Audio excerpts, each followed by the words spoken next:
Hello, Andersen, Opus 3, number 8. As always, I'll play it first, and then I'll go back and tell you what it's all about.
All right.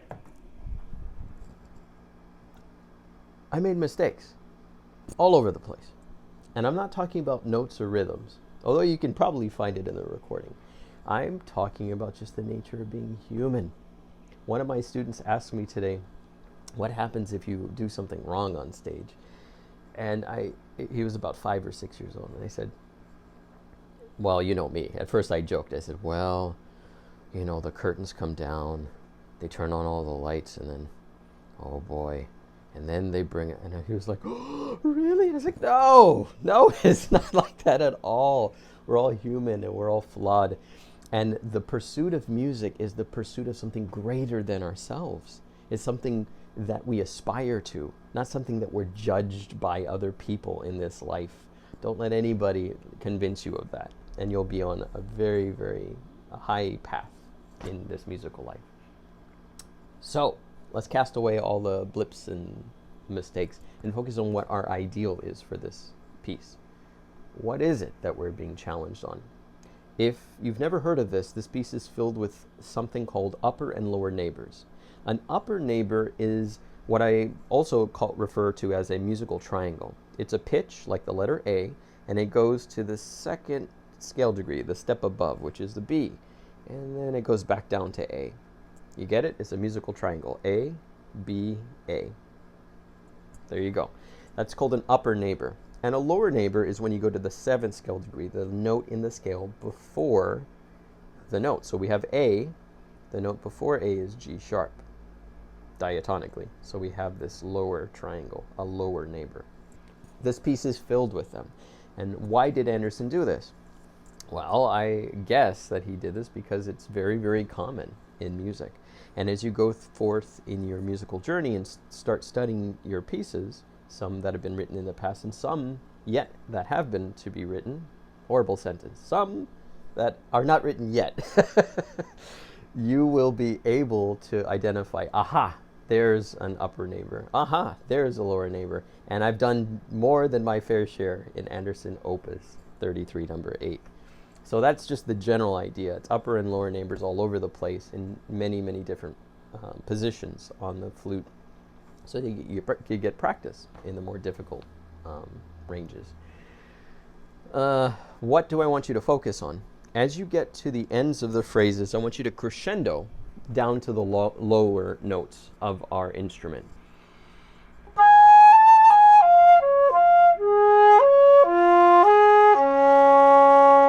If you practice doing that, you will not have trouble at all in playing your low notes. Trouble is, the flute doesn't inherently want to do this. On this instrument, it's very easy for the high notes to pop out, but very difficult for us to get a very rich and resonant low register. So we always have to work on that. Andersen was a genius. He wanted to make sure in this etude you were not going to get away with that. As you play these upper and lower neighbor phrases, it always culminates with this challenge. Can you make those low notes very, very powerful? And how do I know he wants us to do that? Well, musically it makes sense, but also he adds one of these things. He forces us to do it, even if we don't have the same opinion. He asks us to crescendo. So those sections,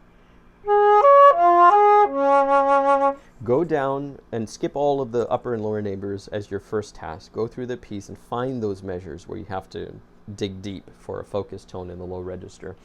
And slow the tempo down enormously.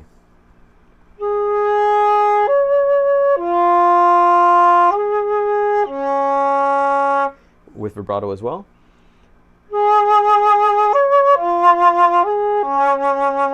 And then, oh boy, you'll be able to have a much, much more resonant tone when you insert that skill into other pieces. We have, what's another example? Second ending. That's not the example. Sorry. It looked like it. It was tricky. In that case, the second ending, we taper very softly at the end of the musical phrase. But we see shortly after,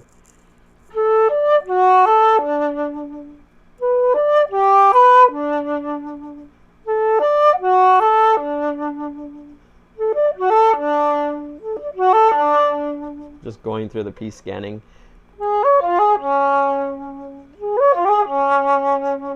You can even walk around your house doing that. Memorize those short little measures, the 1, 2, or 3 measures of this piece that have those low note challenges, and then walk around.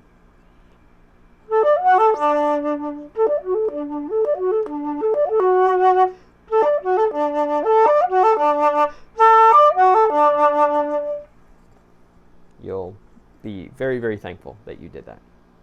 The next important concept is one that I'm always having to go back to every couple of months or so. And that is the subject of keeping your fingers close to the keys. When I was in college, I did not do this as well as I had later learned the benefit of. But when I was in college, my fingers were flying all over the place. I was focused on, creating effects in music and making the music dramatic as possible. But later on, when my body literally slowed down, forced me to slow down, I learned the benefit of having your fingers close to the keys.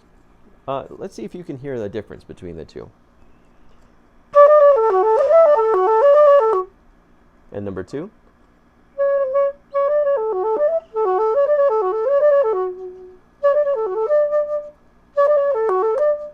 Besides the fact of the percussiveness that disappears, you also get more control over your dynamic and tone quality. When your fingers are close to the keys and barely moving, they can move much more efficiently, which means you're going to be able to play faster. And notice that when I'm moving my flute like this, what happens to the head joint? You're making your access to your tone unstable when you're doing this to it. You see, excessive movement dramatically affects that flute bouncing all around. Imagine if you had a steady flute, and no matter how wild the technique was, it stayed in its original position. You'd have a more consistent tone. So I want you to focus on this more than anything else. Well, not more than anything else. Those two things. An exercise to go down to the low notes of the flute and to be able to focus. It's going to be difficult for you, but please focus on keeping your fingers as close to the keys as possible. And I'm sure you'll be able to tell me what benefit it gave you. All right, ladies and gentlemen, this is Andersen Opus 33, and number 8. Enjoy. Happy practicing.